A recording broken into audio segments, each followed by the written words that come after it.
Hello बच्चों, कैसे हैं आप सभी। उम्मीद करता हूं कि अच्छे होंगे, बढ़िया होंगे, अच्छे से पढ़ रहे होंगे। तो मेरे प्यारे बच्चों, आज की क्लास जो होगी हमारी, ऐसा नहीं है कि वो मतलब प्रॉपरली 11th क्लास के लिए होगी या 12th क्लास के लिए होगी। आज जो टॉपिक रहेगा बेटा हमारा, वो 9th 10th 11th 12th, और ये नहीं कह रहा बीएससी वगैरह तो फिर बहुत आगे पहुंच जाएगा। और उसके बाद यूपी पुलिस, एनडीए वालों के लिए बहुत ज्यादा इंपॉर्टेंट रहे। कहने का मतलब ये केमिस्ट्री का बहुत ही बेसिक रहेगा आज। ओके, जिन बच्चों को ये नहीं आता होगा तो इसका मतलब फिर मुझसे कुछ नहीं आता होगा। कोशिश ये करता हूं कि मैं इस छोटी सी वीडियो में आप लोगों का जो बेसिक कॉन्सेप्ट है वो बिल्कुल क्लियर कर दूंगा। ओके, तो बिल्कुल ध्यान से आप लोग देखते रहिएगा मेरे प्यारे बच्चों। आइएगा, तो आपके सामने जो कुछ एलिमेंट रखे हुए हैं दिख रहे होंगे आपको। तो बेटा इनमें एटॉमिक नंबर, एटॉमिक मास, दो नंबर जो होते हैं बहुत ज्यादा इंपॉर्टेंट होते हैं। एटॉमिक नंबर क्या होता है, एटॉमिक मास क्या होता है, बिल्कुल ध्यान से आप लोग समझिएगा। तो मेरे प्यारे बच्चों, सबसे पहले आपको बता दें, ये जो आपको दिख रहे हैं बेटा, हाइड्रोजन, हीलियम, लिथियम, बेरिलियम, ये एटम्स होते हैं जिनको हिंदी में हम परमाणु कहते हैं बेटा। इनके रिप्रेजेंट सिंबल आपके सामने दिए हुए हैं, ये दिए हुए हैं। और इनके सामने इनके मास दिया हुआ है। क्या दिया हुआ बेटा, इनका मास मतलब वेट दिया हुआ है। ओके, सपोज दैट हमारे पास एक एटम ए आ गया है, इसके पास एक नंबर नीचे का, एक नंबर ऊपर का है। हम इस तरह से लिखते हैं। ये मैंने प्रॉपर्ली अलग अलग पार्टों में डिस्ट्रीब्यूट कर दिया है। ओके, ये मास जो आपके सामने दिख रहे हैं बिल्कुल एग्जैक्ट मास है। एग्जैक्ट का मतलब बिल्कुल एग्जैक्ट पॉइंट वगैरह सब कुछ मैनेज कर दिया मैंने इसमें। ओके बच्चों, तो चलिएगा। तो हमारे पास एक एटम ए आ गया, इसका एटॉमिक नंबर 1 है, एटॉमिक मास क्या है बेटा, 1 है। तो पहले मैं आपको नॉर्मली छोटी सी बात बता देता हूं बेटा। आपको कोई यानी कि एक टीचर ने आपको क्वेश्चन दे दिया, बताओ बेटा हमारे पास एक एटम ए हो गया, इसका 11 नीचे है और बताइएगा ऊपर 23 है। तो बताओ बेटा एटॉमिक नंबर कौन सा है, इसमें एटॉमिक मास कौन सा। बेटा ए फॉर एटम है, सपोज दैट मैं ही हो गया हूं। ओके, अब जो मैं कोई वेट लेकर जाऊंगा, कोई मास लेकर जाऊंगा, तो वो वेट वजन कहां लेकर जाऊंगा बेटा, सर पे रख के लेकर जाऊंगा। सपोज दैट आपने मुझे क्या काम करा कि आपने मुझे 50 किलो वेट दे दिया। नुका सर आपको ये उठा के और बाहर तक लेके जाना, वैसे वैसे उठने का ना, फिर भी कोई बात ना, मैं अपने मन को तो बहला सकूं बेटा। अब आइएगा, तो हमारे पास एक एटम है। एटम के जो ऊपर होता है बेटा वो एटॉमिक मास होता है, और नीचे वाला जो होता है वो एटॉमिक नंबर होता है, जो बुक के अंदर देखे रखा होता है। क्लियर है। और मैंने यहाँ पे एटॉमिक नंबर, एटॉमिक मास को अलग अलग पार्टों में डिस्ट्रीब्यूट कर दिया है। इसमें क्वेश्चन कहां से बनता है, क्वेश्चन को आप लोग समझने की कोशिश करें। ओके, आइएगा, मैंने पहले कहा ये प्रॉपर किसी एक क्लास के लिए नहीं है। जब तक आप पढ़ते रहेंगे तब तक ये यूज होता रहेगा, इसलिए वीडियो को बेटा पूरा देखेंगे आप लोग। ओके मेरे प्यारे बच्चों, और ऐसा नहीं है बेटा मैंने कोई कहानी सुनाने नहीं आया हूं आपको। नोटबुक लेकर ओपन कर पेंसिल लेकर बैठिएगा आप लोग, ठीक है बेटा। आइए करते हैं स्टार्ट मेरे प्यारे बच्चों। तो सपोज दैट पहले हम बात करते हैं फर्स्ट वाले आइटम की। फर्स्ट वाला आइटम कौन सा है बेटा, हमारे पास ये हाइड्रोजन है, इसका एटॉमिक नंबर कितना है बेटा, 1 है, और एटॉमिक मास कितना है, इसका 1 होता है। उसके बाद हम बात करते हैं हीलियम, ये इसका एटॉमिक नंबर होगा, इसका एटॉमिक मास होगा। इनका सामने एटॉमिक मास और पीछे इसके एटॉमिक नंबर गिवन किए हुए दे रखे हैं ऑलरेडी। ओके, तो चलिएगा इनका यूज कहां कहां होता है। सपोज दैट हमारे पास एक एटम आ गया, सोडियम Na आ गया है, उसका एटॉमिक नंबर कितना होता है, 11, एटॉमिक मास कितना होता है, 23 होता है। ओके, एटॉमिक नंबर कहां है, देखो ध्यान से, हमारे पास सोडियम Na आ गया बेटे, एटॉमिक नंबर कितना हमारे पास 11 हो गया, और एटॉमिक मास कितना 22.99 का मतलब कितना है बेटा, 23 हो गया है। क्लियर प्यारे बच्चों। तो इसमें क्या फाइंड करना है हमें, इलेक्ट्रॉन, प्रोटॉन और न्यूट्रॉन फाइंड करने। कैसे फाइंड करेंगे, बिल्कुल ध्यान से हम लोग समझते हैं। इलेक्ट्रॉन को जो रिप्रेजेंट करते हैं बेटा E- से रिप्रेजेंट करते हैं, प्रोटॉन को रिप्रेजेंट P+ से करते हैं, और न्यूट्रॉन को रिप्रेजेंट बेटा प्यारे बच्चों N0 से हम क्या करते हैं। ओके, तो मेरे प्यारे बच्चों, इलेक्ट्रॉन इक्वल टू जो होता है वो एटॉमिक नंबर होता है बेटा, और प्रोटॉन इक्वल टू जो होता है ये भी क्या होता है बेटा, एटॉमिक नंबर होता है, और न्यूट्रॉन इक्वल टू क्या होता है बेटा, atomic mass minus, atomic mass minus क्या होता है बेटा, एटॉमिक नंबर हुआ करता है। क्लियर है प्यारे बच्चों। ओके, अब बात करते हैं इलेक्ट्रॉन को लेकर। इलेक्ट्रॉन हमारे पास कितने होंगे, electron equal to atomic number है, और एटॉमिक नंबर कितना हमारे पास 11, तो इलेक्ट्रॉन कितने होंगे हमारे पास 11 होंगे इसमें। ओके, प्रोटॉन की बात करते हैं। प्रोटॉन क्या होता है, एटॉमिक नंबर कितना 11, तो प्रोटॉन भी कितना होगा बेटा इसमें 11 हो गई। और न्यूट्रॉन की बात करते हैं, तो न्यूट्रॉन इक्वल टू क्या होता है बेटा हमारा, एटॉमिक मास माइनस क्या होगा बेटा, एटॉमिक नंबर कितना हमारे पास 11 है, 23 में से 11 को माइनस करा तो कितना होगा बेटा, ये 12 होगा। ये क्या होगा, इसका आंसर हो गया है। क्लियर है प्यारे बच्चों। एक कॉन्सेप्ट एक टाइम में पढ़ो, पर वो बिल्कुल क्लियर होना चाहिए। ऐसा नहीं है कि अब इलेक्ट्रॉन प्रोटॉन पढ़ रहे हैं, कुछ देर बाद देखा तो आपने ऑस्मोटिक प्रेशर को देख लिया, कुछ टाइम बाद देखा डी ब्लॉक ब्लॉक, नहीं बेटा ऐसा नहीं करना। एक टाइम में एक टॉपिक पढ़ो, कम पढ़ो, सटीक पढ़ो। ओके मेरे प्यारे बच्चों, आइएगा। इसके बाद हमारे पास कोई और item they they, suppose that, और आइटम कौन सा दे दे समझने की आप लोग कोशिश करें। और एटम हमारे पास कौन सा आ गया, सपोज दैट और एटम हमारे पास आ गया है बेटा, इनमें से बताओ कौन सा एटम ले, सपोज मैंने ले लिया एक एल्यूमिनियम एटम ले लिया है, एल, एक एग्जांपल और लेता हूं बेटा हम, एक एल आ गया, एटम नंबर कितना, 13, एटॉमिक मास कितना मेरे प्यारे बच्चों, 27 हो गया है। इलेक्ट्रॉन प्रोटॉन न्यूट्रॉन इसमें हम लोग फाइंड करेंगे, तो इलेक्ट्रॉन इक्वल टू क्या होता है देखिएगा, electron E minus, proton P plus, और न्यूट्रॉन क्या होता है बेटा, एन जीरो होता है। इलेक्ट्रॉन इक्वल टू क्या होता है, मैंने पहले ही बताया था बेटा, एटॉमिक नंबर होता है। प्रोटॉन इक्वल टू क्या होता है, एटॉमिक नंबर होता है। और न्यूट्रॉन इक्वल टू होता है atomic mass minus atomic number होता है मेरे प्यारे बच्चों। क्लियर है? Electron equal to atomic number है, एटॉमिक नंबर कितना है बेटा, इसका नीचे वाला एटॉमिक नंबर होता है, ऊपर वाला एटॉमिक मास होता है। मास का मतलब वजन, और वजन आप कहां रख के लेकर जाते हैं बेटा, खोपड़िया में रख कर लेकर जाते हैं, खोपड़ी में रख के लेकर जाते हैं, तो ऊपर वाला मास होगा और नीचे वाला कौन सा होगा, उसका नंबर होगा। ये चीज आप लोग ध्यान रखिएगा। ओके, इलेक्ट्रॉन इक्वल टू क्या होगा, एटॉमिक नंबर, एटॉमिक नंबर कितना बेटा, इसका 13 आ गया है। Electron equal to atomic number, तो सॉरी प्रोटॉन इक्वल टू क्या है, वो एटॉमिक नंबर है, तो ये भी कितना आएगा मेरे प्यारे बच्चों, 13 आ गया है। और न्यूट्रॉन इक्वल टू होता है एटॉमिक मास कितना है बच्चों, 27 माइनस एटॉमिक नंबर कितना है बेटा, 13 माइनस करा तो कितना आ जाएगा बेटा, 14 आ गया है। ये इसका आंसर हो गया। क्लियर है? और एक बात क्लियर, यहाँ तो कोई डाउट नहीं, यदि किसी एटम पे कोई चार्ज आ जाए तो इलेक्ट्रॉन प्रोटॉन न्यूट्रॉन कैसे फाइंड होगा, समझिएगा। अब एक छोटा सा पॉइंट तो समझते हैं, तो सर इलेक्ट्रॉन प्रोटॉन हमेशा सेम होते हैं, इनमें डिफरेंस क्या होता है बेटा, इलेक्ट्रॉन जो होते हैं वो चेंज हो जाते हैं, प्रोटॉन हमेशा फिक्स रहते हैं। वो कैसा पता पड़ेगी, चार्ज आने पर वो बात पता पड़ेगी।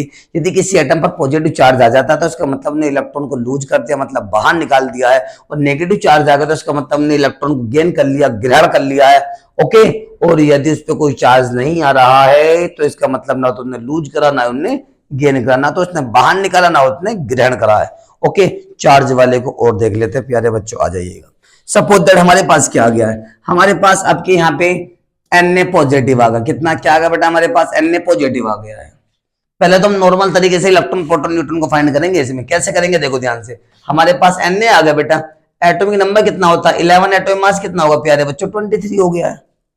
मैंने पहले कहा ये पॉजिटिव चार्ज आएगा इलेक्ट्रॉन बाहर निकल जाएगा, नेगेटिव चार्ज आएगा इलेक्ट्रॉन गेन हो जाएगा।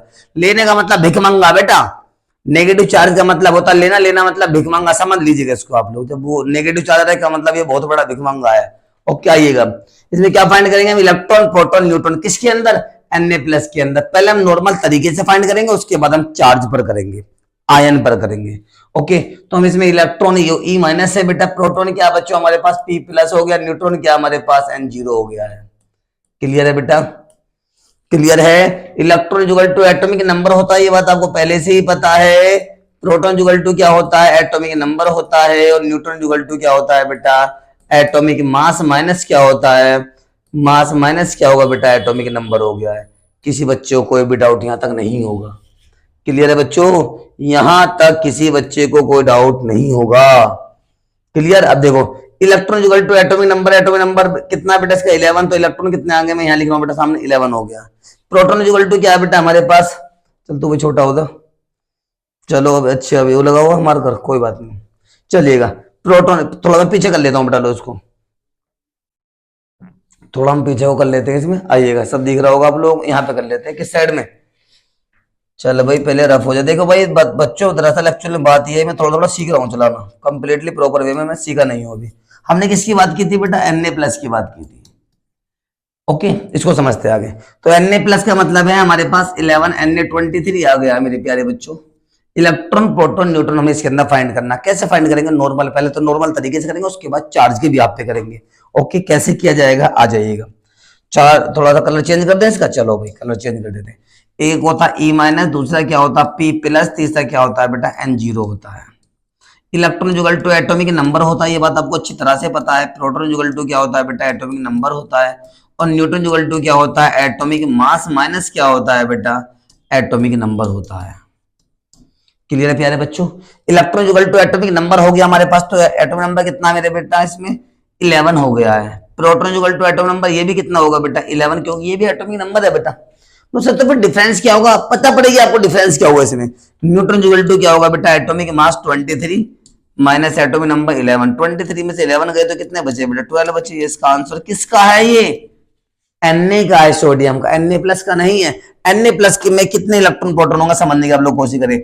चार्ज आने पर इलेक्ट्रॉन इफेक्टिव हो जाते हैं, प्रभावित हो जाते हैं, इनमें चेंजेस होने स्टार्ट हो जाते हैं।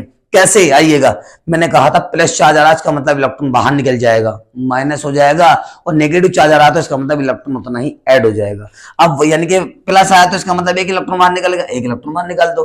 अब यानी कि 11 में से बनेगा तो कितने बचे, 10 इलेक्ट्रॉन बचे। क्लियर है मेरे प्यारे बच्चों? कहने का मतलब ये कि प्लस चार्ज आने पर इलेक्ट्रॉन माइनस हो रहा है, प्रोटॉन पे कोई इफेक्ट नहीं पड़ने जा रहा है। फिर आप कहेंगे सर ये तो प्रोटॉन भी तो एटॉमिक नंबर के इक्वल होता है, समझिएगा बिल्कुल ध्यान से। सर प्रोटॉन भी तो एटॉमिक नंबर के इक्वल हो रहा, तो चेंज क्यों नहीं हो रहा प्रोटॉन में? बहुत इंपॉर्टेंट पॉइंट पूछा आपने, समझते हैं, आ जाओ। देखो मेरे प्यारे बच्चों, हमारे पास कोई एक एटम हो गया है, उसके बीच में हमारे पास न्यूक्लियस है और बाहर के आगे इसकी सेल आ गई है। में इंपॉर्टेंट पॉइंट है बेटा, समझने की थोड़ी कोशिश कीजिएगा आप लोग, बिल्कुल ध्यान से आ जाओ मेरे प्यारे बच्चों। न्यूक्लियस है, न्यूक्लियस कैसा होता है? हमेशा पॉजिटिव चार्ज होता है, क्लियर है। और बाहर कौन होते हैं? इलेक्ट्रॉन रिवॉल्व करते रहते हैं, मतलब घूमते रहते हैं, पागलपंती होती रहती है, यानी कि दोपहरी में भैया ना भांग चला रखे घूम रहे हैं, क्लियर है। अब बात करते हैं न्यूक्लियस की। न्यूक्लियस के अंदर न्यूट्रॉन प्रोटॉन दोनों होते हैं, दोबारा सुनिएगा, न्यूट्रॉन प्रोटॉन दोनों न्यूक्लियस के अंदर होते हैं, इसलिए चार्ज आने पर न्यूट्रॉन प्रोटॉन कभी चेंज नहीं होते हैं। इलेक्ट्रॉन कहाँ होते हैं बेटा? इलेक्ट्रॉन सेल में घूमते रहते हैं, कोई पकड़ कर ले जाता है, चल भाई हमारा काम करवा दे, यू काम करवाने लग जाते हैं, नो चल भाई हम तेरा काम करवा दे, मतलब आना जाना एक सेलों में लगा रहता है। पर न्यूक्लियस, न्यूक्लियस का मतलब क्या? न्यूक्लियस का मतलब राजा है बेटा, ओके। ऐसे नहीं राजा किसी के साथ चल दिया, कोई भी राजा से मिलने आ गया, ऐसा नहीं होता ना बेटा। राजा मतलब समझ रहे हैं, आज की दुनिया के राजा कौन है बेटा? आज की दुनिया के राजा हैं ऑफिसर, अधिकारी। अब वो खत्म हो गया, नुका जी कौन? नुका बाबर, कौन भैया? नुका अकबर। वो राजा पाजा खत्म हो गए अब तो बेटा, समझ में आ गया। खाली बैठ जाए घर में तो मुझे लगा यही भूखे में कर लेंगे। पर आज ही डेट में राजा कौन है? आज के राजा, आज के राजा ऑफिसर्स हैं। आप भी एक राजा बनने जा रहे हैं इतने बच्चों में। मुझे लगता है कि यदि हमारी वीडियो को बच्चे लगभग आगे तक आने वाले टाइम में 10-20-50 बच्चों ने देखी, तो हो सकता है 10-20-50 बच्चों में से एक अधिकारी बन जाए। अधिकारी या ऑफिसर आज के भगवान है, ध्यान रखिएगा, और आज के राजा हैं, ओके। क्लियर है, समझ में आनी चाहिए। तो भैया न्यूक्लियस तो वो राजा है भैया, तो इसमें इसलिए ऐसा तो नहीं यानी कि राजा के पास कोई भी आ रहा कोई भी जा रहा, इसका मतलब ये सेफ है, चार्ज आने पे कभी चेंज नहीं होंगे।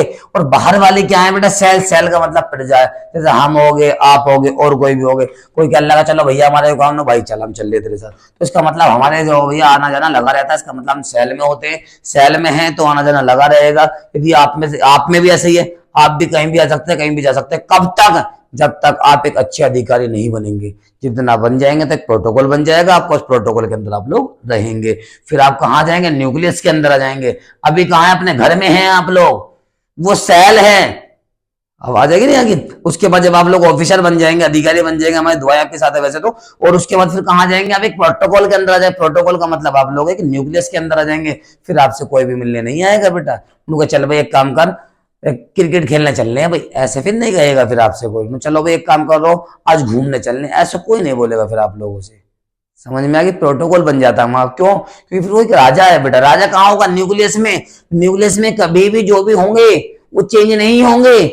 मतलब प्रोटॉन और न्यूट्रॉन न्यूक्लियस के अंदर बंद हो रहे हैं, भाई इलेक्ट्रॉन है इसलिए इलेक्ट्रॉन चेंज हो जाते हैं।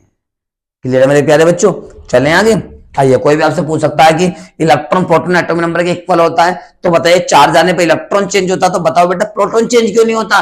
सर ये न्यूक्लियस में प्रेजेंट होता है और न्यूक्लियस के बाहर ये नहीं आ पाते हैं, जिसकी वजह से प्रोटॉन का भी चेंज नहीं होता है। चार्ज आने पर इलेक्ट्रॉन चेंज हो जाता है, क्योंकि यानी कि इलेक्ट्रॉन जो होते हैं वो पागलपंती से घूमते रहते हैं, नशे में घूमते रहते हैं जी, वो सेल में वो आना जाना लगा रहता है उनका। कभी वो ठेके में चले गए, कभी वो घर आगे, समझ लेगा चीजों को आप लोग। चले आगे, ये तो आप लोगों को पता पड़ी। और एक बात तो समझिए, नेगेटिव चार्ज वाला और देखो, नेगेटिव चार्ज का मतलब है कि यदि नेगेटिव चार्ज आ जाएगा तो क्या होगा सर? समझते हैं उसको बिल्कुल ध्यान से। सपोज दैट हमारे पास कौन आ गया? हमारे पास ऑक्सीजन 2 नेगेटिव आ गया है। सर इसमें इलेक्ट्रॉन प्रोटॉन न्यूट्रॉन आपको बताना है, बताएं बच्चों? दो कैसे करेंगे, बिल्कुल ध्यान से आप देखिएगा। इलेक्ट्रॉन E- होगा, प्रोटॉन क्या हमारे पास P+ होगा, न्यूट्रॉन क्या बेटा हमारे पास N0 हो गया। ओके मेरे प्यारे बच्चों, इलेक्ट्रॉन इक्वल टू आपको पता है बेटा एटॉमिक नंबर होता है, प्रोटॉन इक्वल टू क्या होता है? एटॉमिक नंबर होता है बच्चों, और न्यूट्रॉन इक्वल टू क्या होता है? एटॉमिक मास माइनस क्या होता है बेटा? एटॉमिक नंबर होता है। चार्ज आने पे दोनों चेंज नहीं होने के, क्योंकि दोनों न्यूक्लियस में, फिर रिपीट कर रहा हूं बेटा मैं, और ये इलेक्ट्रॉन सेल में होते हैं, इसलिए ये चेंज हो जाते हैं, आना जाना इनका लगा रहता है सेल में। Electron equal to atomic number है, एटॉमिक नंबर कितना होता है बेटा ऑक्सीजन का, देखिएगा 8 और 16 होता है बेटा। देखो चेक करें कहा है ऑक्सीजन, ऑक्सीजन भाई साहब कहाँ है, आप जिंदे हो वहां आएंगे। एटॉमिक नंबर कितना है इसका 8, एटॉमिक मास चेक कर लो 15, यानी 15.999 का मतलब 16 होता है मास इसका बेटा। क्लियर है मेरे प्यारे बच्चों। तो 8 और 16 कहने का मतलब ये है कि इसका एटॉमिक नंबर कितना होता है बेटा 8 होता है, एटॉमिक मास कितना होता है 16 होता है। इसमें हम लोग इलेक्ट्रॉन प्रोटॉन न्यूट्रॉन फाइंड करें, कैसे करेंगे बिल्कुल ध्यान से देखिएगा। Electron equal to atomic number कितना इसका 8 आ गया, proton equal to atomic number वो भी कितना आ गया 8 आ गया, न्यूट्रॉन इक्वल टू होता है atomic mass minus atomic number, यानी कि 16 माइनस क्या आ गया बेटा 8 आ गया, 16 में से 8 गया तो कितना बचा यहाँ पे 8 बचा। ये आंसर किसका है, ओनली ऑक्सीजन का है। अभी सर अब टू नेगेटिव का क्या होगा, देखो भैया बिल्कुल ध्यान से, क्या होगा रे तेरा कालिया, टू नेगेटिव का मतलब है कि 2 इलेक्ट्रॉन गेन हो गए, मतलब जुड़ गए हैं, यहाँ के भीख मंगा है बेटा, इन्होंने मांग के लेके आए हैं कहीं से। अब 2 इलेक्ट्रॉन जब इसमें जुड़ जाएंगे तो कितने इलेक्ट्रॉन हो गए बेटा, ये 10 हो गए। अब ये किसका आंसर होगा बेटा, ऑक्सीजन टू नेगेटिव का आंसर हो गया है अभी। अब आप कहेंगे सर जी आपने तो रफ कर दिया, हम कैसे रफ करेंगे, रफ करने की आपको जरूरत नहीं है बेटा, ऑक्सीजन टू नेगेटिव लिखो, इसके बाद 8 और 16 लिख के आंसर स्टार्ट कर दो। मैंने तो इसलिए रफ करा था कि आप लोगों को क्लियर दिख जाए कि ऑक्सीजन टू नेगेटिव का है अभी। क्लियर है मेरे प्यारे बच्चों, किसी बच्चों को डाउट नहीं होगा, मुझे तो उम्मीद ये करता हूं आप लोगों से। ओके, इसके बाद हम चलते हैं इलेक्ट्रॉन प्रोटॉन न्यूट्रॉन हो गए, इसके बाद आते हैं मोलर मास पे, जिसको हम मॉलिक्यूलर मास के नाम से भी जानते हैं। ओके मेरे प्यारे बच्चों, क्लियर हो यहाँ तक। अब टॉपिक की तरफ को आते हैं, फाइंड द मॉलिक्यूलर मास या molar mass of the following, निम्नलिखित का आणविक द्रव्यमान या अणुभार ज्ञात करो। और मेरे प्यारे बच्चों टॉपिक की तरफ को मूव करते हैं। बस एक चीज का आप लोग ध्यान रखिएगा, जिसको मैं बार बार बोलता हूं बेटा, कि ये आपको याद रखना पड़ेगा, एटॉमिक नंबर एटॉमिक मास इसके बिना काम नहीं होगा, फाइनल है ये, इसके बिना काम नहीं होगा मेरे प्यारे बच्चों। ठीक है भाई, तो इसलिए थोड़ा सा इसको आप लोग ध्यान से इसका आप लोग रिवाइज कर लेंगे, याद कर लेंगे। चलो भैया तो साइड में हो जा भाई, छोटा सा हो जाओ, क्योंकि इसको थोड़ा मैं ही रख लेता हूँ कि जब भी जरूरत पड़ेगी ना आपको तभी मैं बड़ा करके ऐसे करके दिखा दूंगा। ओके, तो मैं इसको नहीं हटा रहा हूं। चलो तो भाई कर दे स्टार्ट मेरे प्यारे बच्चों, आ जाओ तो। चल भाई चल, कहाँ है हमारी पेंसिल, कहाँ चली गई, यहां पर आ गई। चलो भाई अब आता हमारा मोलर मास, कहाँ आते हैं बेटा हम लोग मोलर मास पे, जब भी इसकी नीड होगी जरूरत पड़ेगी बहुत ज्यादा, मैं तब इसको ओपन करके आपको दिखा दूंगा। मोलर मास फाइंड करना है, सपोज दैट हमें मोलर मास किसका फाइंड करना है बेटा, NaCl का मोलर मास फाइंड करना है। किसका करना है मेरे प्यारे बच्चों, NaCl का मोलर मास फाइंड करना है। NaCl क्या होता है, कॉमन सॉल्ट होता है, जिसको आप साधारण नमक के नाम से भी जानते हैं। व्हाइट सॉल्ट जो होता है बेटा ये NaCl ही तो होता है। क्लियर है। अब इसका मोलर मास कैसे फाइंड करेंगे, इसको हम आणविक द्रव्यमान या मोलर द्रव्यमान के नाम से भी जानते हैं बेटा। आइएगा बिल्कुल ध्यान से समझाते हैं। तो Na का एटॉमिक मास कितना होता है, अभी मैंने बताया था पीछे 23 होता है। कितने Na हमारे पास 1 है तो मल्टीप्लाई बाय 1 कर देंगे। Next item pipe plus Cl का एटॉमिक मास कितना होता है 35 पॉइंट कितना होगा 5 हो गया। Cl कितना हमारे पास 1 है तो मल्टीप्लाई 1 से कर देंगे आप लोग। ओके, इसके बाद देखो 23 1 जा कितने होते हैं बेटा 23 होते हैं, 35.5 1 जा 35.5 हो गए। देखिए 0.5 ऐसी कैसी हो गया बेटा, 538 हो गया, 325 हो गए, इतने ग्राम मोल इनवर्स हो गया बेटा। इसका मतलब जानते हैं क्या, इसका मतलब ये कि NaCl के 1 मोल में 58.5 ग्राम प्रेजेंट होते हैं। दोबारा रिपीट कर रहा हूं मैं, NaCl के 1 मोल में 58.5 ग्राम NaCl प्रेजेंट होता उपस्थित होता है। NaCl के 1 मोल में 58.5 ग्राम NaCl होता है, इसका मतलब ये होता है बेटा। ओके, आइएगा आगे चलते हैं और क्लियर होगा यहां तक, किसी बच्चों को डाउट नहीं होगा। चलेंगे बच्चों आगे को, चलो भाई चलो। इसके बाद हम लेते हैं C6H12O6 हमने ले लिया है। इसका हमें मोलर मास फाइंड करना, कैसे मोलर मास फाइंड होगा बिल्कुल ध्यान से आप लोग देखेंगे बेटा। इसको कर दो स्टार्ट, आइएगा। कार्बन का एटॉमिक मास कितना होता है पहले ये बताओ मुझे आप, 12 होता है, जो मैंने भी आप लोगों को बताया था कि याद करने हैं एटॉमिक मास 1 to 20 तक तो कंपलसरी करने, उसके आगे कर लेंगे तो बेटा वो हमारा तुम्हारा सौभाग्य है। 12 इंटू कितना आ जाएगा बेटा 6, जितने एटम होते हैं उतने से मल्टीप्लाई कर देंगे। Next atom pi plus H का मास कितना होता है 1 इंटू कितना होगा यहाँ पे H कितने हमारे पास 12 है तो मल्टीप्लाई 12 हो गया। नेक्स्ट एटम पाए प्लस आ गया, O का मास कितना होता है 16 इंटू कितने ऑक्सीजन हमारे पास 6 हो गए। 12 सिक्स जा 72, 72, 12 वन जा 12, 16 सिक्स जा 96, 96। ओके मेरे प्यारे बच्चों, ऐड कर दो इसको। अब ऐड किया हमने इसको तो कितना आ जाएगा 180 ग्राम मोल इनवर्स। ये इसका मोलर मास आ गया है बच्चों आंसर। किसी बच्चे को कोई भी डाउट नहीं होगा, उम्मीद तो मैं ये करता हूं बेटा। ओके, अब इसमें एक और आता है बेटा, इसमें आपको कंफ्यूजन होता है। नो सर D2 होता है, इसको हम हैवी वाटर कहते हैं, जिनको आप भारी जल के नाम से भी जानते हैं। इसका सर मोलर मास बताओ, उसका अणुभार बताओ कितना होता है, मोलर द्रव्यमान कितना होता है, देखते हैं। सबसे पहले आपको छोटी सी बात बताने जा रहा हूं, पहले उसको आप लोग ध्यान रखेंगे। वो छोटी सी बात कौन सी है? हाइड्रोजन जो होते हैं देखिएगा 1H1, 1H2 एंड 1H3 की फॉर्म में होता है हाइड्रोजन, जिनको हम समस्थानिक के नाम से जानते हैं। आइसोटॉप्स ऑफ हाइड्रोजन एटम के नाम से आप लोग जानते हैं। हाइड्रोजन का समस्थानिक यानी कि आइसोटॉप्स ऑफ हाइड्रोजन एटम वो कौन से होते हैं? 3 होते हैं बेटा। 1H1 को क्या कहते हैं आप लोग? हाइड्रोजन कहते हैं, जिसे आप प्रोटॉन भी कहते हैं बेटा। और 1H2 को आप ड्यूटेरियम कहते हैं, कोई दूसरा नाम नहीं है बेटा। 1H3 का नाम क्या होता है? ट्राइटेनियम होता है। ओके, अभी हमने बात करी थी, सर बताइएगा D2O का मोलर मास यानी कि अणुभार आणविक द्रव्यमान कितना होता है? डी का कितना होगा बेटा भार? मास जो ऊपर वाला 2 हो गया, तो 2 हो गया। बच्चे अक्सर कंफ्यूजन में रहते हैं इसके। 2 गुणा कितने हैं हमारे पास? 2 हो गए। नेक्स्ट आइटम पर आ गए, इसको पूरा कर दो बेटा। नेक्स्ट आइटम पर आ गए प्लस ओ का मास कितना होता है? 16 इंटू कितना है हमारे पास? 1 ऑक्सीजन है। 2 2 जा 4 प्लस 16 1 जा 16, 2 16 और 4 कितना होगा बेटा? 20 ग्राम मोल इनवर्स हो गया। ये क्लियर है प्यारे बच्चों? किसी भी बच्चे को कोई भी डाउट नहीं होगा, उम्मीद तो मैं अब तक ये कर रहा हूं बेटा। किसी को कोई भी डाउट हो तो मुझसे एक बार प्लीज आप पूछ लीजिएगा, कमेंट में डाल दीजिएगा। कमेंट आप जैसे भी डाल देंगे, जिस भी क्वेश्चन पे आपको डाउट रहेगा मैं उसके ऊपर वीडियो बनाऊंगा या लाइव आ जाऊंगा बेटा। अगले क्वेश्चन पे सीख आते हैं तेजी के साथ। तो बेटा इसके बाद आते हैं हमारे नंबर ऑफ मोल्स, यानी कि मोलों की संख्या आता है, हिंदी में इसको कहते हैं बेटा number of moles of the following. यानी कुछ क्वेश्चन दिए गए रखते हैं बेटा, इनके हमें नंबर ऑफ मोल्स फाइंड करने होते हैं। निम्नलिखित में मोलों की संख्या ज्ञात करो। कैसे? क्वेश्चन देखिएगा। क्वेश्चन है हमारा find the number of mole, find the number of moles in 1.7 gram NH3। Question हमारे पास ये है।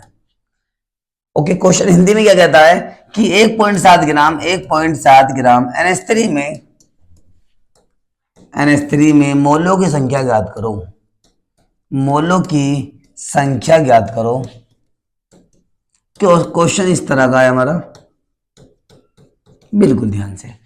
ओके, तो कहने का मतलब इस क्वेश्चन के अंदर क्या होगा? इसमें नंबर ऑफ मोल्स फाइंड होंगे, यानी कि मोलों की संख्या फाइंड होगी। क्या फाइंड होगा बेटा इसके अंदर? नंबर ऑफ मोल्स फाइंड होंगे। कैसे होंगे? बिल्कुल ध्यान से देखिएगा। आंसर स्टार्ट करने जा रहे हैं बेटा हम इसका। हमारे पास ये बताओ NH3 कितना है बेटा? NH3 इक्वल टू 1.7 ग्राम है हमारे पास। ओके, क्या फाइंड करना है इसमें? Number of moles.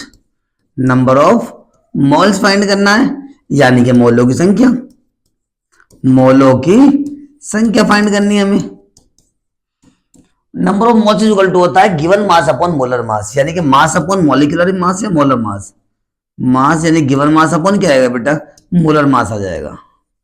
हिंदी में कहते हैं बेटा भार बटे अणुभार। ओके, तो मुझे ये बताओ कि इसका मास यानी कि भार कितना हमारे पास? 1.7 ग्राम है। क्लियर है? और इसका मोलर मास यानी कि अणुभार कितना आएगा बेटा? 14 + 3 कितना होगा? 17 आएगा, यानी कि 17 ग्राम मोल इनवर्स होता है ये इसका मोलर मास यूनिट होता है इसका। ओके, तो कितने मोल होंगे चेक करते हैं बिल्कुल ध्यान से। ग्राम से ग्राम कैंसिल होगा, पॉइंट हटा 0 लगा दिया। 17 1 जा 17, 10 जा 170 हो गया। 1/10 मोल नीचे इनवर्स में, ऊपर जाएगा तो मोल में हो जाएगा। तो क्या आ जाएगा आंसर? देखो ध्यान से, 1/10 मोल नीचे इनवर्स में, ऊपर जाएगा तो मोल में होगा बेटा। 1/10 डिवाइड करेंगे तो कितना आएगा बेटा? 0.1 मोल आ गया। 0.1 मोल आ गया है। क्लियर है मेरे प्यारे बच्चों? ओके, बस एक फॉर्मूला याद रखना है इसमें आप लोगों को। Number of moles is equal to होता है given mass upon molar mass, यानी कि मोलों की संख्या बराबर होता है भार बटे अणुभार। ओके मेरे प्यारे बच्चों, भार यानी कि मास आपको देखे रखा हुआ है इनने, मोलर मास आपको निकालना है। कितना आया? 70। कुछ बच्चे तो ये कहेंगे सर मोलर मास कैसे निकालते हैं? मोलर मास आपको भी बताया बेटा मैंने कि इनका मास कितना होता है? 14 × 1 हो गया। नेक्स्ट आइटम पर प्लस 1 × 3 हो गया। ओके, 14 कितना है? 17 ग्राम मोल इनवर्स हो गया बेटा, जब कोई बताया तो है। ओके, एक क्वेश्चन हो रहा था इसके बाद नंबर ऑफ मोल्स के, तो कम से कम एक दो क्वेश्चन करा देते, कम से कम 3 क्वेश्चन तो ओवरऑल होने चाहिए। एक क्वेश्चन क्या है कि find the number of moles in 49 gram C2, यानी कि 49 ग्राम H2SO4। 49 ग्राम H2SO4 में क्या फाइंड करना है बेटा आप लोगों को? नंबर ऑफ मोल्स फाइंड करने। क्या फाइंड करना है बेटा इसमें? नंबर ऑफ मोल्स फाइंड करने हैं, number of moles. Number of moles इसमें क्या करने हैं? फाइंड करने हैं, जिसे आप मोलों की संख्या भी कहते हैं बेटा। मोलों की संख्या क्या होता है? 12/9, यहाँ पे होता है मास अपॉन मोलर मास, बस इतना डिफरेंस है। हिंदी इंग्लिश दोनों बिल्कुल सेम तो है इसमें, यानी कि number of moles is equal to क्या होगा बेटा? गिवन मास, यानी कि मास अपॉन क्या आ जाएगा बेटा? मोलर मास आ जाएगा। क्लियर है मेरे प्यारे बच्चों? यानी कि मास कितना है हमारे पास इसका? 49 है। मोलर मास कितना आएगा H2SO4 का? देखिएगा H2SO4 का जो मोलर मास है बेटा 1 इंटू 2 प्लस एस का कितना होता है बच्चों? 32 होता है सल्फर का। इंटू कितना होगा? 1 प्लस ओ कितना होता है? 16 इंटू कितना होगा? 4 आ गया है। 2 1 जा 2 प्लस 32 1 जा 32 प्लस 16 4 जा 64, 16 चौका 64 हो गए। इनको मिला दिया तो 98 आ गया बेटा। 98 ग्राम मोल इनवर्स, इसकी मैंने यूनिट भी लिख दिया है बेटा। तो कितना आया ये तो 49 ग्राम है बेटा। और ये कितना है मोलर मास इसका? यानी कि कितना मेरे प्यारे बच्चों? 98 ग्राम मोल इनवर्स आ गया बेटा ये। ओके बच्चों, क्लियर है भाई? चलिएगा इसको हटा देते हैं तो आता सबको आपको। चलिए अपने पॉइंट पे आ जाइएगा। अब इसको हमने ग्राम से ग्राम कैंसिल करते हैं, मोल नीचे इनवर्स में ऊपर जाएगा तो मोल में हो जाएगा बेटा। 49 1 जा 49, 49 2 जा 98 आ गया। तो क्या आएगा बेटा? 1.2 आ गया मोल इनवर्स। जब ऊपर जाएगा तो मोल में कन्वर्ट हो जाएगा। 1/2 को डिवाइड करोगे तो कितना आ जाएगा बेटा?